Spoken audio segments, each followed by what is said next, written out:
নমস্কার, আমার নতুন আর একটা ভিডিওতে আপনাদের সবাইকে ওয়েলকাম। আজকে কেকটার মধ্যে যে করকম ফ্লেভার পাবে সেটা তোমরা পুরো কেকের ভিডিওটা দেখলেই বুঝতে পারবে। কাউন্ট করতে থাকো, যার উত্তরটা সঠিক হবে তার নামটা আমি নেক্সট ভিডিওতে অবশ্যই নেব। তো চলো দেরি না করে কেকের ডেকোরেশনের দিকে যাওয়াই যাক। তোমরা অনেকেই তো আমাকে জিজ্ঞাসা করো, দিদি রেড কালারটা কেকের মধ্যে কি করে আনো। পুরো টিপস সহ তোমাদেরকে আজকে সব কিছু ডেকোরেশনের বলে দেব, যেগুলো আমি ব্যবহার করি।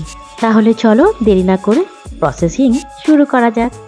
কাস্টমার এখানে চকলেটের ফ্লেভারটাই আমাকে করতে বলেছিল। আমাকে একটা ফটো পাঠিয়েছিল, যদি পারি আমি সেটা তোমাদের সাথে শেয়ার করে দেবো। তবে আমি তাকে বলেছিলাম যদি আমার ওপরে ভরসা থাকে তাহলে ডেকোরেশন আমার ওপরে ছেড়ে দাও। তো আমি একটা কেক বেস নিয়ে নিয়েছি। কেক বেসটাকে আমি প্রিমিক্স দিয়ে বানিয়েছি, আর এই প্রিমিক্সটা নিয়েছিলাম আমি 1 কাপের মতো। সাধারণত আমরা 1 পাউন্ড কেকের জন্য 1 কাপের থেকে সামান্য একটু বেশি প্রিমিক্স নিই। সেটা দিয়ে আমি চকলেট ফ্লেভারটা অ্যাড করে আমি চকলেটটি স্পঞ্জ বানিয়ে নিয়েছি। ভেতরে যেহেতু কেকটা থাকবে চকলেট ফ্লেভার, তাই আমি ওপরে ক্রিমের মধ্যে কোনো কিছু চকলেটের আলাদা করে মেশাইনি। আমি ক্রিমের ওপরেই চকলেট ট্রাফেল দিয়ে পুরোটা স্প্রেড করে নিয়েছি। আমার মনে হয় এই ক্ষেত্রে বেশি চকলেটই লাগে আর সেটা খেতেও বেশি টেস্টি লাগে। তার ওপর থেকে কিছুটা চকো ক্রাঞ্চও দিয়ে দিয়েছি। আর কেক স্পঞ্জটাকে আমি সোক করেছি চকলেটি সিরাপ দিয়ে। তারপরে সেকেন্ড লেয়ারটাও দিয়েছি। আর সেকেন্ড লেয়ারটা যখন দিই তখনই এই ওপরে আগে ক্রিমটা না দিয়ে একটু সাইডে আগে ক্রিমটা দিয়ে পুরোটা ফিল আপ করে নিই। এতে কেকের সেকেন্ড লেয়ারটা একটু সাপোর্ট পায়। তার উপর থেকে চকলেটি সিরাপ দিয়ে কেক স্পঞ্জটাকে ভালো করে সোক করে নিয়ে ওপর থেকে আবারও সেই ভ্যানিলা ক্রিমটা দিয়ে দিয়েছি। নর্মালি আমরা যে ক্রিমটা ইউজ করি সেটা ভ্যানিলা ফ্লেভারেই হয়ে থাকে। আর তার উপর থেকে চকলেট স্প্রেড করে দিয়ে দিয়েছি। চকলেট বলতে চকলেট ট্রাফেল। একটু যখন উঁচু টাইপের কেক বানাই তখন 4টে লেয়ার করি, আর নর্মালি 3টে লেয়ার করি। তো এই রকমভাবে সেকেন্ড লেয়ারটা কমপ্লিট করার পরে ফাইনাল লেয়ারটা দেওয়ার পরে ওপর থেকে ক্র্যাম কোটিং এবার করে নেব। ক্র্যাম কোটিংটা ভালো মতো হয়ে গেলে ফ্রিজে প্রায় আধ ঘন্টার মতো একটু সেট হতে দেবো ডিপ ফ্রিজের মধ্যে। ডিপ ফ্রিজে সেট হওয়ার পরে তারপরে এর মধ্যে ফাইনাল কোটিংটা আমরা করে নেব। তো প্রথমে আগে ওপরে ক্রিমটা দিয়ে সেট করে নিয়েছি, তারপরে অল্প অল্প ক্রিম দিয়ে সাইডগুলোকে সেট করে নিচ্ছি। চলো ক্রাম কাটিং তো কমপ্লিট হয়ে গেল। এবার এটাকে আমি ফ্রিজে রাখবো, আর প্রায় 30 থেকে 40 মিনিটের মতো ফ্রিজে রেখে কিছুটা ক্রিমটা সেট করে নিই। তারপরে ফাইনাল কোটিংটার জন্য আবার বের করে আনবো। তো আমার কিন্তু ভালো মতো কেকটা সেট হয়ে গেছে। এবার ফাইনাল কোটিংটার পালা চলে এসেছে।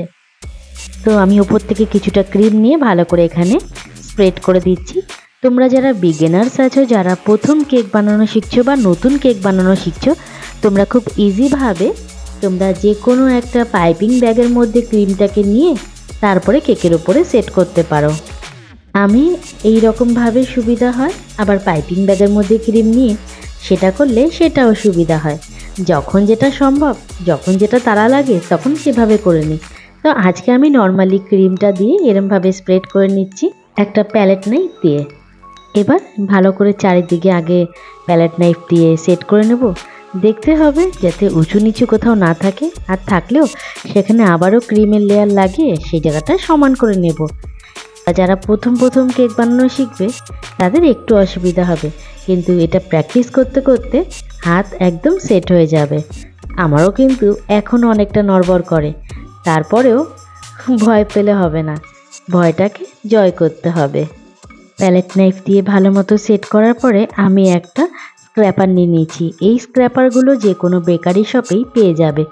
যদি হাতের সামনে কোনো স্ক্র্যাপার না থাকে তাহলে যে কোনো পুরনো এটিএম কার্ড যেটা দরকারে লাগবে না সেইটা দিয়ে, বা কোনো মোটা প্লাস্টিকের কোনো কার্ড দিয়ে, বা মোটা পিসবোর্ডের কোনো কার্ড দিয়ে, একদম সরু কিন্তু শক্তপোক্ত, যেগুলো এটিএম কার্ড বা ভোটার কার্ডের মতো দেখতে হয়, সেই রকম কার্ড দিয়ে তোমরা অনায়াসে কিন্তু সাইডটাকে সুন্দর করে ইভেন করে নিতে পারবে। ফাইনালি এটা হওয়ার পরে আমি একটা অয়েল ব্রাশ নিয়ে সাইডটা একটু ডেকোরেশন করে দিচ্ছি।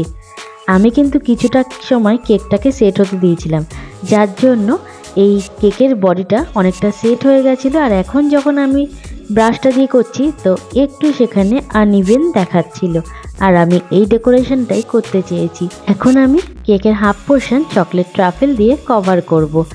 চকলেট ট্রাফেলটা কিন্তু আমি আজকে বানিয়েছি হোয়াইট চকলেট আর লিকুইড মিল্ক দিয়ে। দেখো কি সুন্দর হয়েছে। তো তোমাদেরকে প্রথমেই বলছিলাম কি করে তোমরা এতটা রেড আনবে। তো দুধের মধ্যে আগে প্রথমে আমি ফ্রুট কালারটা মিশিয়ে নিয়েছি। আমি এখানে রেড জেল কালারটা ইউজ করেছি। আর তারপরে দুধটা যখন লাল হয়ে গেছে, এই গরম দুধের সাথে আমি হোয়াইট চকলেটটাকে ভালো করে মেল্ট করে নিয়েছি। আর কি সুন্দর রেড কালারটা এসেছে। তবে একটু গন্ডগোল করে দিয়েছিলাম, কারণ আমি কিন্তু ট্রাফেলটা অনেকটা ঘন করে ফেলেছিলাম। তার জন্য যেই মাত্র আমি ঠান্ডা কেকের মধ্যে এখানে দিয়েছি, আর কিছুতেই তাকে সেট করতে পারছিলাম না। তো এই রকম যদি তোমাদের সাথেও প্রবলেম হয়, তাহলে সেই ক্ষেত্রে কী উপায় করবে সেটাও তোমাদের সাথে শেয়ার করছি। তো দেখো, আমি যতই স্প্রেড করার চেষ্টা করছি কিছুতেই স্প্রেড হচ্ছে না। তো আমি কী করলাম, একটু গরম জল করে নিয়েছি আর প্যালেট নাইফটাকে ভালো করে এখানে ভিজিয়ে দিয়েছি। তো আমি গরম প্যালেট নাইফটাকে ভালো করে এই চকলেটের উপরে ভালো করে স্প্রেড করে দিচ্ছি। তাতে কি হবে, যে একটু এবড়ো খেবড়ো জায়গাটা ছিল সেটা ভালো মতো ইভেনলি স্প্রেড হয়ে যাবে, আর সেটা দেখতেও সুন্দর লাগবে। দেখো অনেকটা কিন্তু ইভেন হয়েই গেছে। পুরোপুরি যেহেতু হবে না, কারণ এটা যেহেতু অনেকটাই ঘন, এটা যদি আরেকটু পাতলা হতো তাহলে হতো। এইরকম অনেক গন্ডগোলই আমাদের দ্বারা এখনও হয়, বিশেষ করে আমার সাথে। এইরকম গন্ডগোল না হলে শিখবো কি করে? ভুল করব তবেই তো নতুন কিছু শিখতে পারবো। চলো আর দেরি না করে ফাইনাল ডেকোরেশনের দিকে এবার যাওয়া যাক। তো আমি নর্মালি এখানে ভ্যানিলা ক্রিমটা নিয়ে এইরকম একটু ডেকোরেশন করে দিয়েছি, আর তার সাইডে তেল স্ট্রবেরি এখানে কেটে কেটে বসিয়ে দিয়েছি। তো তোমাদেরকে কেকের শুরুতেই আমি বলেছিলাম কটা ফ্লেভার এখানে পাবে যারা যারা কেকটাকে মন দিয়ে খাবে। তো তোমরা কি কাউন্ট করেছো? আমি তোমাদেরকে বলে দিচ্ছি।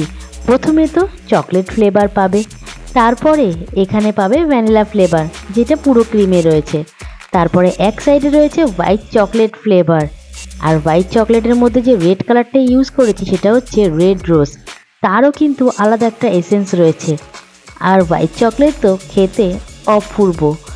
তার উপরে রয়েছে স্ট্রবেরি, মানে বুঝতে পারছো 4 থেকে 5 রকম ফ্লেভার পাবে এই একটা কেকের মধ্যে।